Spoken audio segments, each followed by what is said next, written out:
നമസ്കാരം. മലയാളി വാർത്ത ഇൻസൈഡിലേക്ക് സ്വാഗതം. ദിവ്യ എസ് അയ്യരെ വിഴിഞ്ഞം തുറമുഖ MD സ്ഥാനത്ത് നിന്ന് നീക്കിയത് അദാനിക്ക് വേണ്ടി. ഇപ്പോൾ ഈ ആരോപണവുമായി CPIM കണ്ണൂർ ജില്ലാ സെക്രട്ടറി KK രാഗേഷാണ് രംഗത്ത് വരുന്നത്. ഈ KK രാഗേഷും ദിവ്യ എസ് അയ്യരും തമ്മിലുള്ള സൗഹൃദം എല്ലാവർക്കും അറിയാവുന്നതാണ്.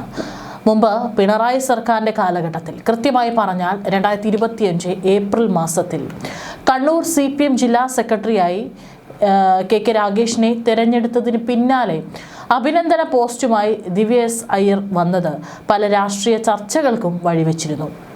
അന്ന് ദിവ്യ എസ് അയ്യർ പങ്കുവച്ച പോസ്റ്റ് ഇപ്രകാരമായിരുന്നു: കർണന് പോലും അസൂയ തോന്നും വിധം ഈ KKR കവചം.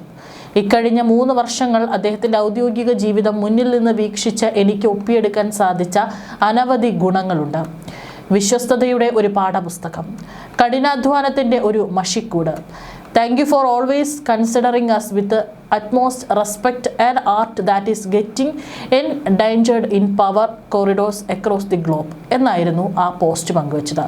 ആ പോസ്റ്റ് പലവിധ ചർച്ചകൾക്ക് വഴിവെച്ചിട്ടുണ്ടായിരുന്നു. കാരണം ദിവ്യ എസ് അയ്യരുടെ ഭർത്താവിനെ നമുക്കറിയാം, ശബരിനാഥ്. അതുകൊണ്ട് തന്നെ ഇതൊരു രാഷ്ട്രീയ ചർച്ചകൾക്കായിരുന്നു വഴിവെച്ചിട്ടുണ്ടായിരുന്നത്.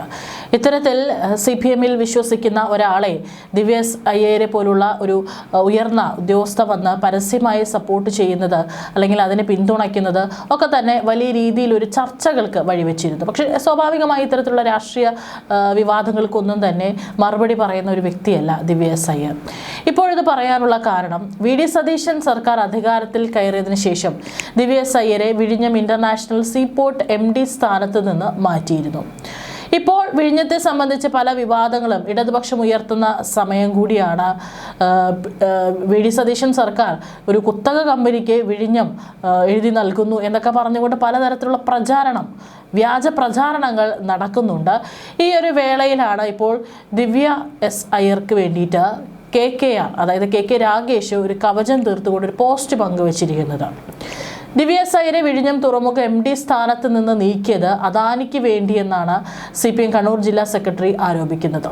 അദ്ദേഹം ഫേസ്ബുക്കിൽ പങ്കുവച്ചിട്ടുള്ള ഈ ഒരു പോസ്റ്റ് വായിക്കാം. ചാർട്ടേഡ് വിമാനത്തിൽ മംഗലാപുരത്തേക്ക് പോയി VD സതീശൻ അദാനി സംഘത്തെ കണ്ടതിൻ്റെ ഫലം ഓരോന്നോരോന്നായി പുറത്തു വരാൻ തുടങ്ങിയിരിക്കുന്നു. വകുപ്പ് ഏറ്റെടുത്തപ്പോൾ ധനകാര്യത്തോടൊപ്പം തുറമുഖവും മുഖ്യമന്ത്രി ഏറ്റെടുത്തത് യാദൃശ്ചികമല്ല എന്ന് ഇപ്പോൾ വ്യക്തമാകുന്നു. ഒരുപക്ഷെ മുഖ്യമന്ത്രി തന്നെ തുറമുഖ വകുപ്പും ഏറ്റെടുത്ത കേരള ചരിത്രത്തിലെ ആദ്യത്തെ മന്ത്രിസഭ. മാത്രമല്ല, സ്വന്തം ഓഫീസിലെ സെക്രട്ടറിയെ തന്നെ തുറമുഖ വകുപ്പ് സെക്രട്ടറിയുമാക്കി മണിക്കൂറുകൾക്കകം നിയമിക്കുന്നു. വിഴിഞ്ഞം പോർട്ടിന്റെ വളർച്ചയിൽ തന്ത്രപരമായ തീരുമാനങ്ങൾ ഏറ്റെടുക്കുന്നതിൽ നിർണായക പങ്ക് വഹിച്ച ഡോക്ടർ ദിവ്യ എസ് അയ്യർ IASനെ രാജ്യരാമാനം സ്ഥലം മാറ്റുന്നു. പകരം വരുന്നതാകട്ടെ തുറമുഖവുമായി ബന്ധപ്പെട്ട കാര്യങ്ങളെ സംബന്ധിച്ചൊന്നും കൃത്യമായ ധാരണയില്ലാത്ത പുതിയൊരാൾ. അദാനി പോർട്ട് അധികൃതർ ജൂൺ 29 വിഴിഞ്ഞം തുറമുഖത്തിന് 49% ഓഹരി കൈമാറിക്കൊണ്ടുള്ള കരാറിൽ ഒപ്പിടുന്നു. തുടർന്ന് സെബിയുടെ അംഗീകാരത്തിനായി തിരക്കിട്ട നീക്കവും നടക്കുന്നു. മുഖ്യമന്ത്രി VD സതീശിന്റെ താനൊന്നും അറിഞ്ഞില്ലേ എന്ന മട്ടിലുള്ള നിയമസഭയിലെ മറുപടിയും നാം കാണുന്നു. അത് ഏറ്റുപിടിച്ച് ചില നിഷ്കളങ്ക മാധ്യമങ്ങളും രംഗത്തിറങ്ങുന്നു. അസൽ ക്രിമിനൽ ബുദ്ധി കൊള്ളാം. മുഖ്യന്റെ അഭിനയങ്ങൾക്ക് മുന്നിൽ മറഞ്ഞിരിക്കുന്ന പ്രതിനായകന്റെ കപടമുഖം ഇനിയാണ് മറ നീക്കി പുറത്തു വരാൻ തുടങ്ങുന്നത്. ഭരണം RSSന് പണയപ്പെടുത്താൻ ശ്രമിക്കുന്നത് പോലെ പൊതുമുതൽ അദാനിക്ക് തീരെഴുതാനുള്ള എല്ലാ ഇടപാടുകളും നടന്നു കഴിഞ്ഞു. വിഴിഞ്ഞം കരാറിലെ വ്യവസ്ഥയിൽ അദാനി അധികൃതർ എന്തെങ്കിലും തരത്തിലുള്ള വ്യതിയാനം വരുത്താൻ ശ്രമിച്ച ഘട്ടത്തിലെല്ലാം അത് തടയുന്നതിന് സംസ്ഥാന താൽപര്യാർത്ഥം അതീവ ജാഗ്രതയോടെ ഇടപെട്ട ഉദ്യോഗസ്ഥയായിരുന്നു ഡോക്ടർ ദിവ്യ എസ് അയ്യർ. അദാനി അധികൃതർക്ക് ഇത് അന്നേ അത്ര രസിച്ചിരുന്നില്ല. അതുകൊണ്ട് തന്നെ ദിവ്യ എസ് അയ്യരെ തൽസ്ഥാനത്ത് നിന്ന് മാറ്റാൻ പലതവണ നീക്കമുണ്ടായി. പോർട്ടിന്റെ കാര്യം നിങ്ങൾ നോക്കിയാൽ മതി, ഞങ്ങൾ ഉദ്യോഗസ്ഥരുടെ കാര്യം ഞങ്ങൾ നോക്കിക്കൊള്ളാം എന്ന് അന്നത്തെ മുഖ്യമന്ത്രി പിണറായി വിജയന്റെ ഉറച്ച നിലപാടിന് മുന്നിൽ അദാനിയുടെ ഉദ്ദേശങ്ങളൊന്നും നടന്നില്ല. പുതിയ മുഖ്യമന്ത്രി ചാർജ് എടുത്ത ഉടനെ ആ ഉദ്യോഗസ്ഥയ്ക്ക് സ്ഥാനചലനം ഉണ്ടായിരിക്കുന്നു. മുഖ്യമന്ത്രി VD സതീശൻ വ്യക്തമാക്കേണ്ട ചില കാര്യങ്ങളുണ്ട്. ചാർട്ടേഡ് ഫ്ലൈറ്റിൽ എന്തിനാണ് മംഗലാപുരം യാത്ര നടത്തിയത്? ആ ഫ്ലൈറ്റിന്റെ വാടക ഇനത്തിൽ ലക്ഷക്കണക്കിന് രൂപ ആര് വഹിച്ചു? ഭരണമാറ്റം ഉണ്ടായ ഉടനെ തന്നെ തന്ത്രപ്രധാനമായ ഒരു പ്രൊജക്ടിന്റെ മേധാവി ഡോക്ടർ ദിവ്യ എസ് അയ്യരെ സ്ഥലം മാറ്റി പകരം ഒട്ടും അനുഭവ പരിജ്ഞാനമില്ലാത്ത ഒരു ഉദ്യോഗസ്ഥരെ നിയമിക്കാനുള്ള കാരണം എന്താണ്? മുഖ്യമന്ത്രിയുടെ വാക്കാൽ അനുമതിയില്ലാതെ കരാർ വ്യവസ്ഥകൾക്ക് വിരുദ്ധമായി ഓഹരി വിൽപ്പനയ്ക്കുള്ള കരാർ ഉണ്ടാക്കാനും തുടർ നടപടി സ്വീകരിക്കാനും അദാനി ധൈര്യപ്പെടില്ല എന്ന് തന്നെയാണ് കേരള സമൂഹം വിശ്വസിക്കുന്നത്. പലതവണ ചോദ്യങ്ങൾ ഉയർന്നെങ്കിലും ഒന്നിനും മുഖ്യമന്ത്രി കൃത്യമായി പ്രതികരിക്കുന്നില്ല. വിഴിഞ്ഞം തുറമുഖത്തിനായി സംസ്ഥാന സർക്കാർ 5400 കോടി രൂപ ചെലവഴിച്ചപ്പോൾ അദാനി ചെലവഴിച്ചത് 2400 കോടി രൂപ മാത്രമാണ്. 2400 കോടി രൂപ ചെലവഴിച്ച് അദാനിക്ക് അവരുടെ 49% ഓഹരി കൈമാറ്റം ചെയ്യുന്നതിലൂടെ 13000 കോടിയിലേറെ രൂപയാണ് ലഭിക്കാൻ പോകുന്നത്. ഈ ഇടപാടിൽ എത്ര കോടികളുടെ കൈമാറ്റം നടന്നു എന്നത് ഇതിൽ നിന്ന് തന്നെ ഊഹിക്കാൻ കഴിയും. ലോകത്തിലെ തന്നെ ഏറ്റവും പ്രധാനപ്പെട്ട തുറമുഖങ്ങളിൽ ഒന്നാണ് വിഴിഞ്ഞം. MSC എന്ന ഷിപ്പിംഗ് കമ്പനി ഭീമൻ തുറമുഖ ഓഹരി കൈയടക്കുന്നതിലൂടെ വിഴിഞ്ഞം പോർട്ട് MSCയുടെ കയ്യിലാകും. മറ്റ് ഷിപ്പിംഗ് കമ്പനികൾക്ക് ഇവിടെ പ്രവേശിക്കാൻ MSC അനുമതി നൽകണമെന്നില്ല. അദാനിയുടെ മുദ്ര പോർട്ടിലും MSCക്ക് ഓഹരിയുണ്ട്. സർക്കാരുമായി പങ്കാളിത്തമില്ലാത്ത മുദ്ര പോർട്ടിലേക്ക് വിഴിഞ്ഞം പോർട്ടിലെ വരുമാനം മാറ്റുന്നതിനും ഇത് വഴിവെക്കും. പോർട്ട് വികസനത്തിനായി ഇടപെടുന്ന പൊതുമേഖലാ കമ്പനികളുടെയും വഴി അടയും. മാത്രമല്ല പോർട്ട് അനുബന്ധ വികസനങ്ങളെയും ഇത് ഗുരുതരമായി ബാധിക്കാൻ പോവുകയാണ്. ഓഹരി കൈമാറ്റ എംപവേർഡ് കമ്മിറ്റി ഇടപെട്ട് പരിശോധിക്കുമെന്നാണ് മുഖ്യമന്ത്രി ഇപ്പോൾ പറയുന്നത്. ചീഫ് സെക്രട്ടറിക്ക് പുറമെ മുഖ്യമന്ത്രിയുടെ സ്വന്തം വകുപ്പുകളിലെ ഉദ്യോഗസ്ഥരാണ് കമ്മിറ്റിയിലുള്ളത്. തുറമുഖ സെക്രട്ടറി എഴുതുന്ന ഫയൽ മുഖ്യമന്ത്രിക്കും തുടർന്ന് ധനമന്ത്രിക്കും വീണ്ടും പരിശോധനയ്ക്ക് നിയമമന്ത്രിക്കും എത്തിയതിനു ശേഷമാണ് മുഖ്യമന്ത്രി അന്തിമ തീരുമാനമെടുക്കുന്നത്.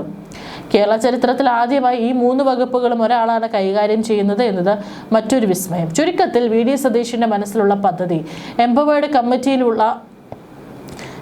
കമ്മിറ്റിയിലൂടെ നടപ്പാക്കാനുള്ള തന്ത്രമാണ് അണിയറയിൽ ഒരുങ്ങുന്നത്. ഇത്തരം ഒരു ഓഹരി കൈമാറ്റത്തിന് സംസ്ഥാന സർക്കാരിന്റെ മുൻകൂർ അനുമതി ആവശ്യമാണ് എന്നാണ് കരാർ രേഖകൾ. ഈ ഓഹരി വിൽപ്പനയ്ക്കെതിരെ നിയമ നടപടി സ്വീകരിക്കാൻ സതീശൻ തയ്യാറാകുമോ എന്നത് പ്രസക്തമാണ്. കേരളത്തിന്റെ സ്വപ്ന പദ്ധതിയെ, ഭാവി കേരളത്തിന്റെ പ്രതീക്ഷയെ കോർപ്പറേറ്റുകൾക്ക് അടിയറവ് വെച്ച UDF സർക്കാരും മുഖ്യമന്ത്രി VD സതീശനുമെതിരെ അതിശക്തമായ ജനരോഷം ഉയരുക തന്നെ ചെയ്യും എന്ന് പറഞ്ഞുകൊണ്ടാണ് ഈ പോസ്റ്റ് അവസാനിക്കുന്നത്. പലതരത്തിലുള്ള ആളുകളെ തെറ്റിദ്ധരിപ്പിക്കുന്ന തരത്തിലുള്ള പ്രചാരണങ്ങൾ നടക്കുന്നുണ്ട് എന്നുള്ളത് ഇപ്പോൾ നമുക്ക് കാണാനായിട്ട് സാധിക്കും. വിഴിഞ്ഞം തുറമുഖം നമുക്കറിയാം, ഇപ്പോൾ അതിൻ്റെ ഉടമ, ആ സ്ഥലത്തിൻ്റെ ഉടമ നമ്മുടെ സർക്കാർ തന്നെയാണെങ്കിലും ഇപ്പോൾ ഇത്ര ഒരു കാലയളവിലേക്ക് അത് അവിടെ വികസനം കൊണ്ടുവരാൻ അല്ലെങ്കിൽ അതിനെ ഏൽപ്പിച്ചിരിക്കുന്നത് അദാനി പോർട്ടിനെ തന്നെയാണ്. ഒരു പക്ഷേ നമ്മൾ വിചാരിക്കുന്ന പോലെ ഒരു സർക്കാരിനെ നേരിട്ട് അവിടെ വലിയ വലിയ ഷിപ്പിങ്ങുകളെ അടുപ്പിക്കാനുള്ള കരാറുകളിൽ ഏർപ്പെടാനും അല്ലെങ്കിൽ അത്തരത്തിലൊരു നീക്കം നടത്താൻ സാധിക്കാത്ത കാര്യമാണ്. പക്ഷേ ഈ ഒരു കാര്യത്തിൽ എക്സ്പേർട്ടുകളാണ് നമുക്കറിയാം അദാനി ഗ്രൂപ്പുകൾ. ഇതൊക്കെ തന്നെ നമ്മുടെ കേരളത്തിൻ്റെ ഇപ്പോഴത്തെ എല്ലാം കുറേ വർഷങ്ങൾ കഴിഞ്ഞു കഴിഞ്ഞാൽ നമ്മുടെ മുഖച്ഛായ തന്നെ മാറ്റാൻ പോകുന്ന തരത്തിലുള്ള പദ്ധതിയാണ് വിഴിഞ്ഞം പദ്ധതി എന്നറിയാം. ഇതിനെയാണ് കുത്തക കമ്പനികൾക്ക് വിറ്റു എന്നൊക്കെ പറഞ്ഞുകൊണ്ട് പലതരത്തിലുള്ള പ്രചാരണങ്ങൾ നടത്തുന്നത്. വിഴിഞ്ഞം തുറമുഖത്തിൻ്റെ ഓഹരി കൈമാറ്റത്തിൽ സർക്കാരിനുള്ള അപേക്ഷ പുതുക്കി നൽകിയിരിക്കുകയാണ് ഇപ്പോൾ അദാനി ഗ്രൂപ്പ്.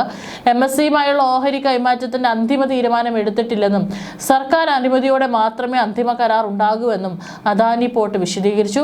സെബിക്ക് നൽകിയ കത്തിൽ പറയുന്നത് പ്രാഥമിക ധാരണയാണെന്നും വ്യക്തമാക്കിയിട്ടുണ്ട്. അനുമതി തേടി സർക്കാരിന് നൽകിയ അപേക്ഷ പരിഗണിക്കുമ്പോൾ പുതുതായി നൽകിയ വിശദാംശങ്ങൾ കൂടി ഉൾപ്പെടുത്തണമെന്ന് കത്തിൽ ആവശ്യപ്പെട്ടിട്ടുണ്ട്. കഴിഞ്ഞ ദിവസം പെട്ടെന്ന് അപേക്ഷ നൽകേണ്ടി വന്നതിനാലാണ് വ്യക്തത വരുത്താൻ കഴിയാത്തതെന്നും വ്യക്തമാക്കി. MSCയുമായി ധാരണ ആയിട്ടുണ്ടെന്നും സെബിയുടെ അനുമതി കിട്ടിയെന്നുമായിരുന്നു അദാനി ഗ്രൂപ്പ് നേരത്തെ സർക്കാരിനെ അറിയിച്ചിരുന്നത്.